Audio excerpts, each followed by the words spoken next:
2022년도에는 거의 매일 만나 뵙는 것 같습니다. 자주 뵈니까 정도 들고 더 좋습니다. 여러분 그러십니까?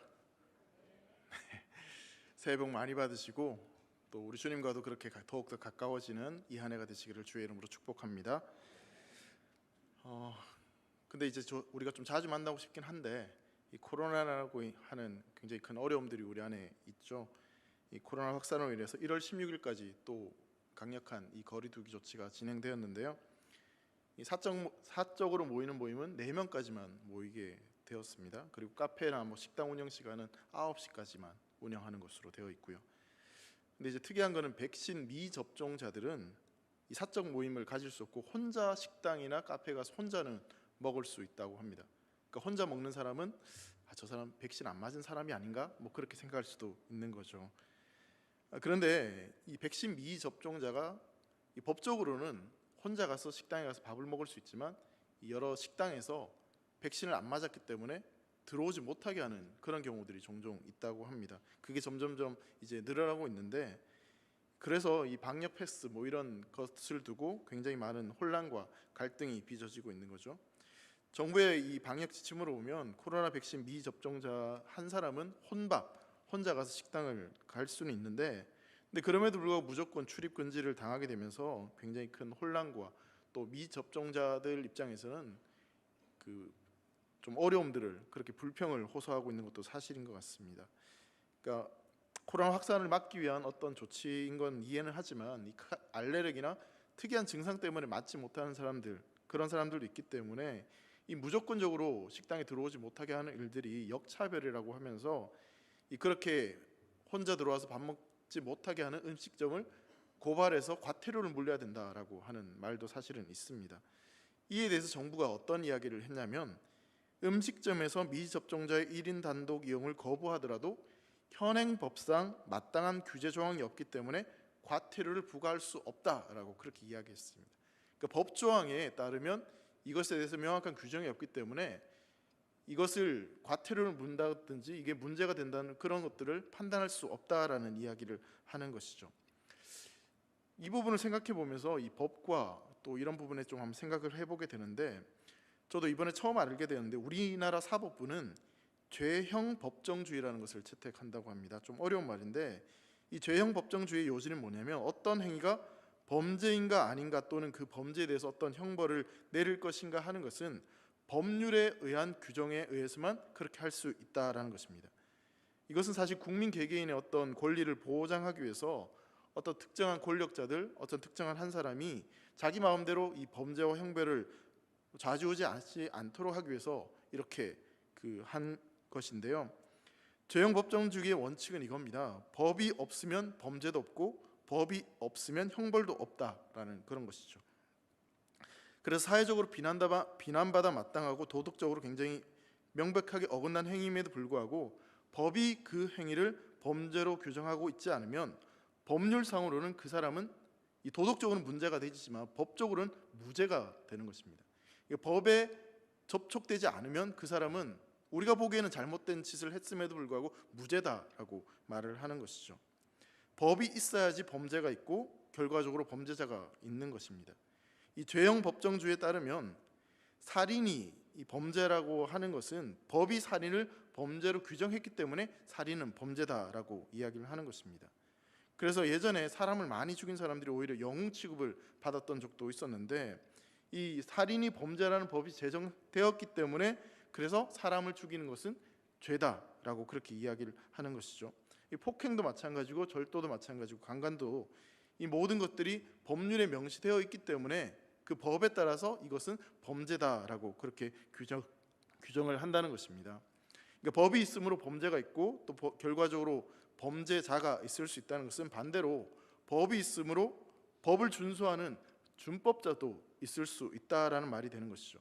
그러니까 준법자와 범죄자의 기준이 뭐가 되냐면 법이 되는 것입니다. 법대로 판단을 해서 이 사람은 범죄자이고 범죄자가 아니다라고 그렇게 판단을 내리게 되는 것입니다.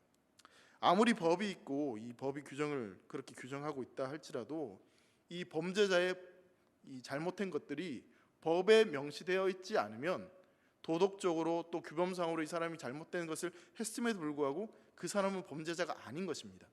그러니까 왜냐하면 법대로만 판단을 하기 때문에 그런 것이죠. 그리고 또한 아무리 준법자라고 이렇게 생각된다 할지라도 그 사람이 법에 어떤 접촉된 일을 한다면 그 사람은 범죄자가 될 수 있습니다. 이러한 법은 사실 인간에 의해서 만들어졌죠. 그렇기 때문에 법을 제정한 사람도 그렇고 또 법을 집행하는 사람도 그렇고 완전하지 않기 때문에 그 법에는 분명히 좀 미스한 그런 부분들이 있을 수밖에 없을 것입니다. 인간이 제정했기 때문에 완전한 법이 있을 수 없다라는 것이죠. 그래서 우리가 종종 경험하는 게 뭐냐면 이 분명히 잘못했음에도 불구하고 그 벌에 대한 이 죄를 받지 않는 그런 모습들을 발견하게 되면서 왜 그런가라는 생각들을 하게 되는데, 법을 너무 잘 알면 그 법을 요리조리 피해가지고 사실은 죄를 지었음에도 불구하고 이 범죄자로 그렇게 취급을 받지 않고 또 그 죄책을 받지 않는다는 것입니다. 여러분, 세상의 법은 어떤 사람을 규정할 때 그 법대로 판단할 수 있고 또 그 법이 완전하지 않을 수 있습니다. 그렇다면 하나님이 우리에게 주신 하나님의 법은 어떠할까요? 인간의 법과는 완전히 근본적으로 다른 법입니다. 하나님의 법이 미치지 못하는 인간의 범죄는 있을 수 없다라는 것입니다. 세상의 법은 모든 사람들에게 미치지 않을 수 있지만 하나님의 법은 이 땅에 있는 모든 인류들에게 그렇게 영향 있고 그 하나님의 법 아래 우리는 정죄하고 심판을 받을 수밖에 없다는 것입니다. 그리고 그 하나님 법 앞에 우리가 섰을 때 우리의 범죄는 낱낱이 드러날 수밖에 없습니다. 즉, 이 세상 그 누구도 하나님의 법에서 벗어날 수 없고 자유로울 수 없다라는 사실입니다. 물론 하나님의 법을 알지 못해서 스스로 의롭다라고 생각하고 나는 괜찮다라고 생각하는 사람이 있을 수 있습니다. 그런데 중요한 것은 하나님의 법을 알지 못한다 할지라도 그 사람에게 하나님의 법이 효력을 상실하거나 하나님의 법이 피해가지는 않는다는 사실입니다. 사랑하는 성도 여러분, 이 세상 그 어떤 사람이든지 간에 하나님의 법을 알든 알지 못하든 간에 하나님의 법은 우리 모두에게 적용됩니다. 더욱이 하나님의 법은 인간의 중심을 꿰뚫어 보는 분이시기 때문에 하나님 앞에서 우리가 서는 그 순간 우리 안에 있는 죄를 숨길 수가 없습니다. 다윗이 우리아의 아내 밧세바를 범하였습니다. 이에 대해서 나단 선지자가 다윗에게 이렇게 이야기하는 장면이 있습니다. 사무엘하 12장 12절에 보면 너는 은밀히 행하였으나 나는 온 이스라엘 앞에서 백조의 이 일을 행하리라 하셨나이다 하니라고 말씀합니다. 죄를 덮으려고 우리아까지 전쟁터에 보내서 죽여버렸는데, 그리고 왕이라는 어떤 절대 권력을 통해서 모든 것을 덮어서 아무도 모르는 것처럼 일을 처리하려고 했었는데 하나님 앞에서는 그 죄를 숨길 수 없었다라는 것을, 불가능한 일이다라는 것을 이렇게 말씀을 하고 있는 것이죠. 인간의 중심을 보시는 하나님 앞에서 죄를 숨길 수 있는 사람이 그 어떤 사람도 없다라는 것입니다. 하나님의 심판은 이 세상 그 누구에도 동일하게 적용되고 그 심판을 피할 수 있는 사람은 없다라는 사실입니다. 하나님 앞에서 의로운 사람이라 판결받을 수 있는 사람도 역시 없다라는 사실을 성경은 분명히 우리에게 말씀하고 있습니다. 그래서 바울은 로마서 3장 9절부터 12절 말씀에 이렇게 증거를 하는 부분이 있습니다. 제가 말씀을 읽어드리겠습니다. 그러면 어떠하냐? 우리는 나으냐? 결코 아니라 유대인이라 헬라인이라 다 죄 아래 있다고 우리가 이미 선언하였느니라. 기록된 바 의인은 없나니 하나도 없으며 깨닫는 자도 없고 하나님을 찾는 자도 없고 다 치우쳐 함께 무익하게 되고 선을 행하는 자는 없나니 하나도 없도다라고 분명히 말씀하고 있습니다. 하나님께서 분명히 단언하셨습니다. 의인은 없다, 한 사람도 없다. 그리고 하나님께서 또 분명히 단정하셨습니다. 선한 사람은 없다, 한 사람도 선한 사람은 없다라고 분명히 말씀하셨습니다. 참 죄송한 표현이지만 여기 있는 우리 그 누구도 의인은 없습니다. 선한 사람은 없습니다. 인간 가운데 상대적으로 조금 더 선한 사람은 있을 수 있지만 하나님 앞에서 우리 모두는 죄인이다라는 것을 성경은 분명히 말씀하고 있습니다. 하나님께서 택함 받은 선민임을 자처하는 유대인이나 어떤 지식이나 문화를 자랑했던 헬라인이나 하나님 앞에서는 똑같은 죄인이라고 성경은 고발을 하고 있다는 사실이죠. 자, 이렇게 모든 인간이 하나님 앞에서 죄인이라면 또 그 하나님의 법 앞에서 인간에게 내려질 판단은 결국 무엇인지 성경은 이렇게 말하고 있습니다. 로마서 6장 23절에 보면 죄의 싹은 사망이요 하나님의 은사는 그리스도 예수 우리 주 안에 있는 영생이니라. 하나님께서는 분명히 죄의 싹은 사망이다라고 말씀하고 있습니다. 하나님 앞에 범죄한 인생들에게는 사망밖에 주어질 수밖에 없다라는 것을 이야기하고 있는 것이죠. 오늘날 우리가 살아가고 있는 이 시대를 가만히 생각해 보면 그 어떤 시대보다 많은 문명의 이기를 누리고 살아가고 있습니다. 그런데 그렇게 문명이 발달하고 또 과학적으로 발달했음에도 불구하고 이 인간 가운데 있는 고통의 문제들은 점점 더 심각해지는 것을 우리는 발견하게 됩니다. 육체는 조금 더 편해진 것 같고 좀 살기는 더 편해진 것 같은데, 근데 오히려 정신적인 방황과 심리적인 어떤 불안 증세, 이 정신적인 고통은 훨씬 더 심해지고 있는 것을 우리는 발견하게 됩니다. 이전에는 전혀 그런 일들이 없었는데 심리적으로 정신적으로 굉장히 큰 어려움들을 겪는 사람들이 점점 많아지고 있고, 우울증이나 허무주의를 경험하는 사람들이 너무나 많아지고 있다는 사실입니다. 말 그대로 이야기하자면 이 시대는 방황의 시대라고 말할 수 있을 것입니다. 문명의 이기는 넘치고 쾌락은 점점 더 많아지는 것 같은데, 근데 그 어느 때보다 방황하고 허무한 시대를 우리는 살아가고 있다는 사실이죠. 동시에 또 하나 분명한 것은 인생의 본질적이고 고통스러운 그 문제들이 우리의 삶에 너무나 많이 널려져 있다는 사실입니다. 우리 스스로 해결할 수 없는 문제들이 너무나 많다는 것이죠. 그렇기 때문에 인생들에게는 너무나 큰 두려움들을 가지고 살아가는 것 같습니다. 여러분, 인간에게 두려움이 존재한다는 것은 다른 여러 가지 이유들이 있겠지만 제가 생각할 때 가장 큰 두려움의 이유는 사망에 대한 두려움, 죽음에 대한 두려움 때문이라고 생각이 되어집니다. 천하를 호령하는 사람도 그 죽음 앞에서는 무릎을 꿇을 수밖에 없죠. 대개 이 죽음을 부인하거나 회피하려고 하고 죽음은 나와 상관없는 일이라고 그렇게 생각을 하지만, 근데 여러분, 그렇게 바쁘게 살아가다가 어느 순간 내 몸에 어떤 이상이 생기거나 아니면 나와 가까이 있는 사람이 죽음을 경험하고 병에 걸리는 그 순간 우린 죽음이란 공포 앞에 떨 수밖에 없는 존재가 우리라는 존재라는 사실입니다. 죽음이 두려운 이유는 어떻게 올지도 모르고 언제 나에게 찾아올지도 모르기 때문에, 그리고 그 죽음이 무엇보다 두려운 것은 죽음 이후에 무엇이 있는지를 알 수 없기 때문에 그 죽음이 인생들에게는 너무나 두려울 수밖에 없다는 사실입니다. 여러분, 사실 인간은 태어나는 날도 내가 정할 수 없고, 그리고 이 땅에서 생을 마감하는 날도 우리 스스로 정할 수가 없습니다. 태어난 나는 내가 선택했지 못했지만 이 생을 마치는 나는 스스로 선택해서 스스로 목숨을 그렇게 끊어버리는 인생들이 종종 있지만, 그렇게 살아간 인생이야말로 정말 비참하고 인간의 노력과 수고로 어떤 힘도 얻지 못하는, 희망도 가질 수 없는 존재임을 인정하는 결과일 뿐인 것입니다. 사랑하는 성도 여러분, 첫사람 아담이 선악과를 따먹으로 말미암아 인류는 타락했습니다. 그리고 에덴 동산에서 쫓겨났습니다. 그렇게 된 인간은 스스로의 힘으로는 아무것도 할 수 없는 존재가 되었고, 인생 가운데 있는 그 죄의 문제를 해결할 길이 없어 보입니다. 스스로의 힘으로는 그것을 극복할 수도 없고 다시 에덴 동산으로 돌아갈 수도 없고 그 깨어진 관계를 다시 회복시킬 수 있는 능력이 인간에게는 전혀 없다는 사실입니다. 인간이 말할 수 없는 번영과 쾌락을 누리고 수없이 좋은 것들을 많이 경험하고 살아가지만 결국은 그 죄로 말미암아 모든 것이 무너지고 깨어지고 결국은 사망에 이르는 그 근본적인 문제를 해결할 수가 없었다는 사실이죠. 하지만 오늘 본문 말씀을 보면 그런 인생들에게 하나님께서는 우리가 상상할 수 없는 방법으로 대역전의 드라마, 구원의 대드라마를 직접 연출하시고 그 일을 직접 시행하셨다라는 것을 우리에게 말씀하고 있습니다. 여러분, 요한복음 14장 6절에 보면 내가 곧 길이요 진리요 생명이니 나로 말미암지 않고서는 아버지께로 올 자가 없느니라라고 우리 주님께서 말씀하셨습니다. 길이 있다라고 말씀하셨습니다. 길이 없는 줄 알았는데 예수님께서 이제 길이 있다라고 말씀을 하고 있는 것이죠. 그것은 아버지께로 가는 길이고 또 그 아버지는 천지를 지으신 우리의 창조주 하나님이시다라고 말씀하고 있습니다. 그 아버지께로 나아간다는 것은 잃어버린 생명을 회복하는 길이고 다시 낙원으로 돌아갈 수 있는 그런 길이었습니다. 그 길이 바로 어떻게 주어졌냐면 오늘 16절 말씀처럼 하나님께서 세상을 이처럼 사랑하사 독생자를 주심으로 말미암아 그것이 이루어졌다라고 성경은 말하고 있는 것이죠. 하나님께서는 죄인들에게 영원한 멸망, 사형의 선고를 내리시는 것이 아니라 인간을 살리시기 위해서 오히려 하나뿐인 독생자를 보내주시는 선택을 하셨다는 사실입니다.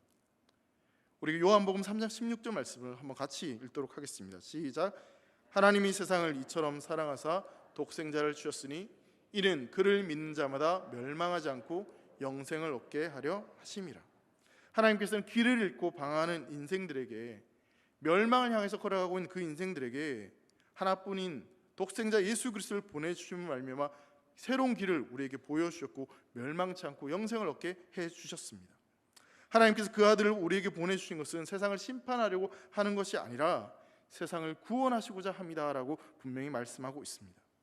물론 그 길을 받아들이지 않고 예수 그리스도를 믿지 않는 영혼들은 여전히 심판의 결과를 맞이하게 될 것이지만, 하나님께서는 적극적으로 우리에게 길 잃은 자들에게 돌아올 길이 있음을, 회복될 길이 있음을 예수 그리스도를 통해서 보여주시고 또 그 길이 있다는 것을 우리가 알기를 원하십니다. 하나님께서 우리를 이처럼 사랑하셨다라고 말씀을 하고 있습니다. 여러분, 이처럼 사랑했다는 것이 도대체 어떠한 사랑일까요? 이처럼이라는 것은 독생자 예수 그리스도를 십자가에 내어주시기까지 우리를 사랑하셨다는 것입니다.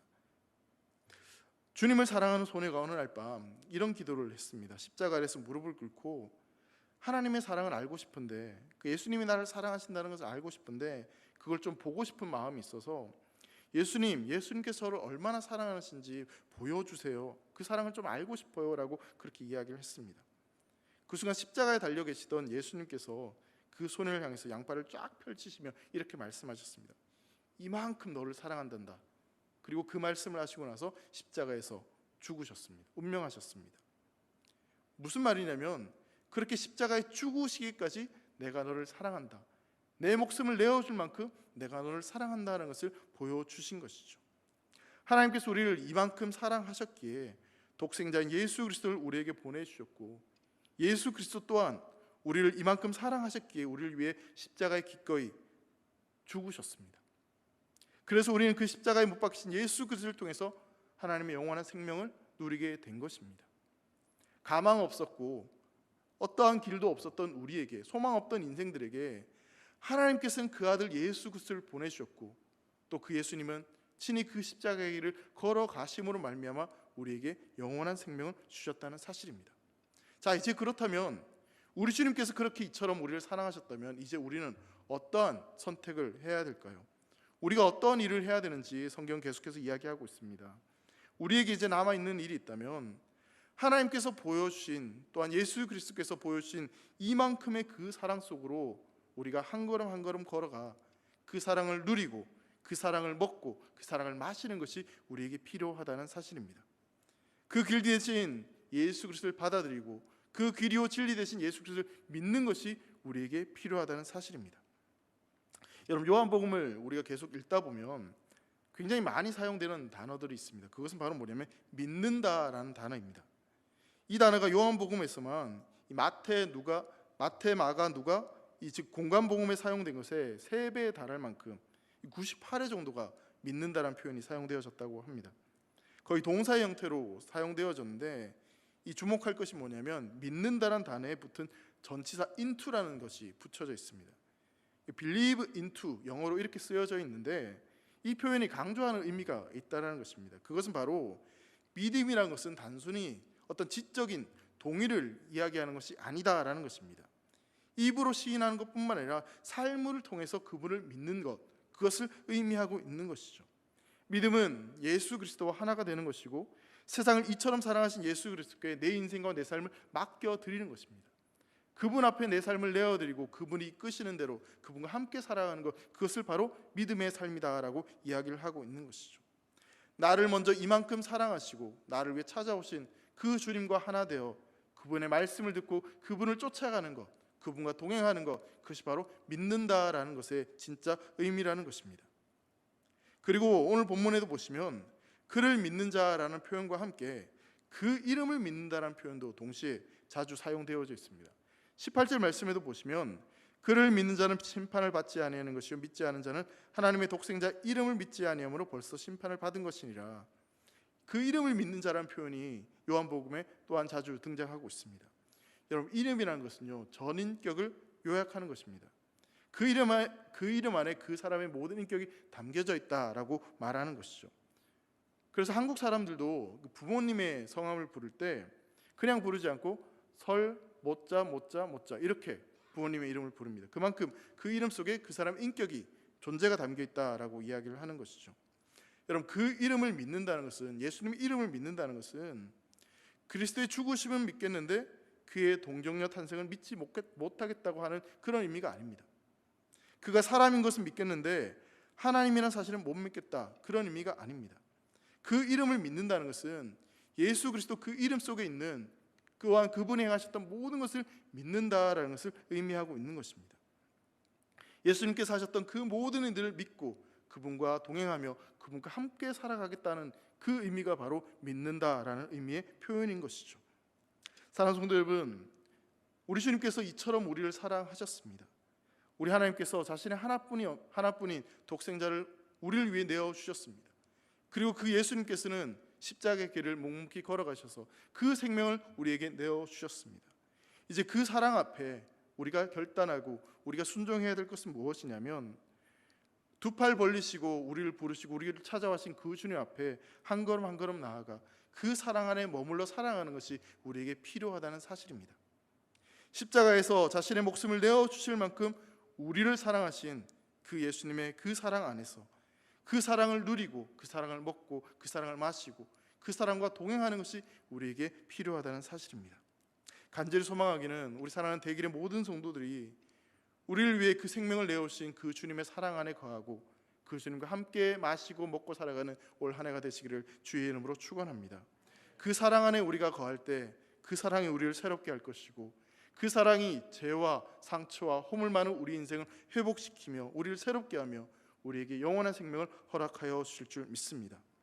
오늘 본문에서 우리가 또 한 가지 좀 주의해서 살펴봐야 될 부분이 있습니다. 그것은 바로 21절 말씀을 보시면 진리를 따르는 자라는 표현입니다. 21절 말씀을 보면 진리를 따르는 자는 빛으로 오나니 이는 그 행위가 하나님 안에서 행한 것임을 나타내려 함이라 하시니라 라고 말씀합니다. 여러분, 성경이 말하고 있는 진리는 언제나 인간의 응답을 요구하고 있습니다. 그냥 진리를 알았으니까 그것으로 끝나는 것이 아니라 그 진리에 어떠한 반응을 하기를 원한다는 사실이죠. 진리를 들은 사람들은 그 진리에 대해서 가부간의 반응을 하도록 우리에게 요구하고 있다는 사실입니다. 복음의 진리에 대해서 우리가 받아들이거나 아니면 그것을 거절하거나 두 가지의 선택을 우리가 해야 된다는 사실입니다.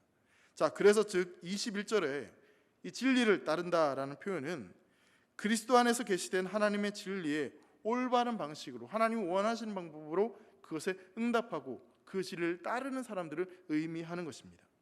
진리를 따른다는 것은 예수님의 말씀을 믿고 그 예수님을 영접하며 그 말씀 가운데 거듭난 인생을 살아가는 그런 삶에 대해서 이야기를 하는 것입니다.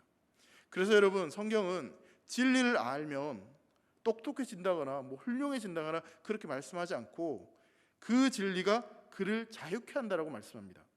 요한복음 8장 32절에 보면 진리를 알지니 진리가 너희를 자유롭게 하리라 라고 말씀합니다. 똑똑해진다, 훌륭해진다가 아니라 그 진리가 너희를 자유롭게 한다라고 말씀을 하고 있는 것이죠. 그 진리가 인생을 바꾸는 힘이 있고 능력이 있다라는 것을 성경은 말하고 있습니다. 또한 그 진리는 하나님을 아는 지식이다라고 성경은 이야기합니다. 이 지식이 사람을 영생으로 인도한다라고 말씀하고 있는 것이죠. 그래서 주님이 기도하실 때 요한복음 17장 3절에 보면 영생은 곧 유일하신 참 하나님과 그가 보내신 자 예수 그리스도를 아는 것이니이다 라고 말씀하고 있습니다. 그 진리가 예수 그리스도를 아는 것이다 라고 말씀하고 있는 것이죠. 더 나아가서 그 진리는 우리의 삶을 거룩한 삶으로 나아가게 합니다. 인간 스스로 어떻게 거룩해지고 어떻게 예수 그리스도를 닮아가는 삶을 살아갈 수 있겠습니까? 우리의 힘이 아닌 그 진리의 말씀을 따를 때, 그 진리의 말씀을 들을 때 우리의 삶이 거룩한 삶으로 나아갈 수 있다는 사실이죠. 이솝우화 중에 이런 이야기가 있습니다. 어느 날 고양이가요, 신을 찾아가가지고 자신을 세상에서 가장 아름다운 여인으로 바꾸어주기를 그렇게 애원했습니다. 고양이의 너무나 간곡한 애원을 뿌리칠 수 없어서 신은 이 고양이의 소원대로 해주었습니다. 고양이가 얼마나 예쁜 여인이 되었던지 보는 사람들마다 감탄할 정도로, 모든 남자들이 홀딱 반할 정도로 그렇게 아름다운 여인이 되었습니다. 그리고 드디어 그렇게 아름다운 여인이 된 고양이는 멋진 남자를 만나 사귀게 되었고 결혼까지 하게 되었습니다. 근데 이 남자를 만나서 데이트하는 도중에 식당에서 밥을 먹다가도 이 쥐소리가 짹짹짹짹 나면 자꾸만 입맛을 다지는, 꼭 드셔보신 분들처럼 그 얘기하시는데요. 그러니까 당장이라도 가서 막 잡아먹고 싶은 그런 충동이 느껴졌지만, 근데 데이트하고 있으니까 차마 그렇게 할 수 없어서 꾹 참았습니다. 근데 이제 오랫동안 만나고 데이트를 하고 나는데 결혼을 하게 되어서 신혼여행을 갔습니다. 한참 곤히 잠을 자고 있는데 이 천장에서 쥐소리가 짹짹짹짹 나는 것입니다. 잠결에 벌떡 일어난 그녀는 옆에 있는 남편이 곤히 잠든 모습을 보고 나서 천장으로 올라가 오랜만에 맛있게 쥐를 잡아 먹어버렸습니다. 근데 그렇게 우두두 쿵당당 하는 소리를 듣고 이 잠에서 깬 남편이 그 모습을 목격하게 된 것이죠. 그리고 어떻게 되었습니까? 해피엔딩으로 끝나지 않습니다. 그 즉시 고양이죠. 어쨌든 그 아름다운 여인은 쫓겨나고 말았습니다. 겉모습이 아무리 아름다워도 그 마음속에 고양이의 습성이 여전히 남아있게 되면 아무리 겉모습 화려해도 그냥 고양이일 뿐인 것이죠. 여러분, 아무리 겉모습이 거룩해 보이고 아무리 화려하고 멋져 보이도 그 마음속에 진리가 없다면, 진리를 따르지 않는다면 여전히 그 인생은 죄와 어둠 속에 갇혀진 인생일 뿐입니다. 사망에 머물러 있는 인생일 뿐이라는 사실입니다. 여러분, 진리를 따른다고 해서 예수 믿는 우리에게 아무런 어려움이 없고 또한 죄를 지을 가능성도 없고 실수가 없고 약함이 없는 것이 결코 아닙니다. 비록 여전히 우리는 예수님을 믿지만, 진리를 따르지만 가끔씩 넘어지고 쓰러지고 실패하고 좌절하고 어려움을 겪지만, 또한 세상 사람들이 보기에는 너무나 어리석다라고 조롱받을 수도 있지만, 여러분, 우리가 끝까지 그 진리를 따르고 그 진리를 붙잡고 예수님을 사랑하기로 결단하고 나아간다면 우리의 환경과 우리의 외향에 상관없이 우리는 그리스도 안에 있는 영원한 생명 안에 머물러 있는 복된 하나님의 자녀임을 믿으시기를 바랍니다. 오늘 본문은 우리에게 분명히 말씀하고 있습니다. 우리의 그러한 인생은, 우리의 운명은 이 세상에서 길과 진리가 되시는 예수 그리스도를 믿고 믿지 않음으로써 이 세상에서 이미 결판 난다라고, 결정된다라고 분명히 말씀하고 있습니다. 영혼의 문제가 죽은 이후에 결정나는 것이 아니라 지금 이 세상에서 결정된다는 것을 성경은 우리에게 분명히 말씀하고 있습니다. 그래서 지금 우리가 어떤 선택을 하고 어떤 삶을 살아가는지가 훨씬 더 중요합니다. 나중에 죽고 나서는 아무것도 할 수가 없습니다. 여러분, 18절 하반절을 보시면요, 믿지 아니하는 자는 하나님의 독생자의 이름을 믿지 아니하므로 벌써 심판을 받은 것이니라고 분명히 말씀하고 있습니다. 예수 그리스도를 믿지 아니하고 진리를 따르지 않는 자는 벌써 이 땅에서 심판을 받은 것과 마찬가지다라고 성경은 분명히 말씀하고 있는 것이죠. 이미 사형 언도를 받았다는 것입니다. 사형 언도를 받았지만 그것을 거부하거나 부인하거나 듣지 못해서 알지 못할 뿐이지 이미 사형 언도를 받았다는 것이죠. 어쩌면 그 사형 언도를 받았다는 것을 모르는 것이 훨씬 더 나을지도 모르겠습니다. 알면 오히려 더 두렵고 떨릴 수밖에 없었겠죠. 그렇지만 오늘 본문은 우리에게 말씀합니다. 그렇게 사형 선고가 되어졌지만, 하나님의 법에 의하면 죽음, 사망에 이를 수밖에 없지만 우리에게는 새로운 살 길이 주어졌고, 그리고 그 길로 걸어가면 우리에게 새로운 생명이 주어진다고 성경은 말씀하고 있습니다. 살 길이 있다라고 말씀하고 있는 것이죠. 19절 말씀 보시면요, 주님은 우리에게 내려진 그 사형의 선고를 비유적으로 이렇게 설명을 하십니다. 그 정죄는 이것이니 곧 빛이 세상에 왔을 때 사람들이 자기 행위가 악함으로 빛보다 어둠을 더 사랑한 것이니라. 하나님의 아들이 빛으로 이 세상에 오셨음에도 불구하고 사람들은 자기 행위가 악하기 때문에 그 빛으로 오신 예수님을 거부하고 여전히 그 어둠의 길로 걸어가는 자들이 있다는 사실입니다. 빛 가운데 나오면 내가 얼마나 더럽고 내가 얼마나 초한 존재인지를 발견하기 때문에 오히려 그 빛에 나오지 않고 어둠 속에 점점 더 숨어드는 자들이 있다는 것입니다. 어쩌면 아담이 범죄한 이후에 나무 뒤에 숨어 죄의 수치를 가려려 했던 모습처럼, 요나가 하나님 말씀에 순종하지 않고 배를 타고 저 깊은 바다 속에 빠졌던 것처럼, 그런 것과 마찬가지로 그 어두운 가운데 머물러 빛 가운데 나오지 않으려고 하는 자들이 있다는 사실이죠. 그러나 모두가 다 그렇게 빛보다 어둠을 더 사랑하는 것은 결코 아니다라고 성경은 말하고 있습니다. 왜냐하면 이처럼 우리를 사랑하신 그 하나님을 믿는 자들은 더 이상 그 어둠에 머물러 있지 아니하고 오히려 그 빛 가운데 나아가서 내가 어떠한 존재인지를 깨닫고 내 안에 있는 더러운 것들을 회개하고 용서함을 구하고 그것으로 말미암아 자유함을 얻는 자들이 있기 때문에, 진리를 따르는 자들이 있기 때문에, 하나님의 독생자의 이름을 믿어 영원한 생명을 얻는 자들이 있기 때문에 그들은 빛 가운데 빛으로 오신 그 예수를 믿고 더 이상 어둠 가운데 머물지 않는 인생이다라고 성경은 말하고 있는 것입니다. 사랑하는 성도 여러분, 여러분 자신에게 우리가 질문해 보았으면 좋겠습니다. 우리가 너무나 잘 알고 있는 말씀이지만 그 질문 앞에 정직하게 고백할 수 있었으면 좋겠습니다. 여러분은 예수님의 사랑 안에 거하는 자입니까? 아니면 세상에 거하는 자들이십니까? 여러분은 진리를 따르는 자이십니까? 아니면 진리를 거부하는 자이십니까? 여러분들은 그 빛 가운데 나오기를 즐거워하시는 자들이십니까? 아니면 여전히 어둠 가운데 숨어있기를 좋아하시는 분들이십니까? 사랑하는 성도 여러분, 우리가 빛이신 주님을 받아들이거나 거부하거나 상관없이 우린 그 하나님의 법 아래, 그 심판 안에 누구나 서게 될 것입니다. 그때가 언제일지 알 수 있지만 누구나 한 번은 그 심판대 앞에 서야 됩니다. 하나님의 법 앞에 설 때가 있다는 사실입니다. 그 법 앞에서 자유할 수 있는 인생은 그 어떤 인생도 없습니다. 그 법 앞에서, 하나님 앞에 섰을 때 우리 모두는 죄인입니다. 그런데 그 죄는 우리 스스로 해결할 수 없다라고 성경 분명히 말씀합니다. 아니, 우리 스스로도 우리 안에 있는 죄의 문제가 우리의 힘과 노력으로 해결할 수 없다는 것을 우리는 너무나 잘 알고 있습니다. 그렇게 우리가 해결할 수 없는 그 죄와 그 사망 앞에서 오늘 성경은 길이 있다라고 말씀하고 있습니다. 주 예수를 믿으면, 독생자이신 예수 그리스도를 믿으면, 그분의 사랑 안에 머물면 그 인생 가운데는 영원한 생명이 있다라고 말씀을 하고 있는 것이죠. 우리에게 살 길이 주어졌다라고 성경은 말합니다. 바로 예수 그리스도입니다. 오직 예수님밖에는 없다라고 성경은 말하고 있습니다. 사랑하는 성도 여러분, 우리의 길과 진리가 되시는 오직 예수님께 나아가십시오. 진리와 생명 되신 오직 예수 그리스도를 붙잡고 그분과 동행하는 삶을 살아갈 수 있기를 간절히 소망합니다. 하나님의 본심은 사랑입니다. 우리가 멸망당하기를 원치 않으십니다. 우리를 심판하기를 즐겨하지 않으십니다. 우리를 너무나 사랑하셔서 그 아들 독생자 예수 그리스도를 보내신 그 주님께서는 우리가 다시 살기를 원하십니다. 다시 회복되기를 원하십니다. 그 사랑을 믿으신다면 그 사랑에 여러분들 인생을 맡기실 수 있기를 간절히 소망합니다. 그 진리를 거부하지 말고 그 진리를 온전히 따라갈 수 있기를 축원합니다. 진리 가운데 거하심으로 말미암아 여러분들의 인생, 여러분의 삶이 드러날 수 있기를 소망합니다.